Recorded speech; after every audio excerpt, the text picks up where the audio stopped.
கோளும் ஒன்றாய் காண அங்கு கற்பகம் என்னும் கடவுளின் மெய்யில் 9 கோளும் ஒன்றாய் காண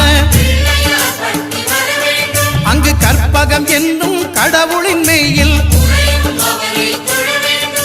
சூரியன் முதலாய் 9 கிரகமும் பலவித குணங்களை கொண்டிருக்கும் எங்கள் கற்பக தருவில் அவை வரும்போது ஒன்றாய் சேர்ந்து பலனளிக்கும்.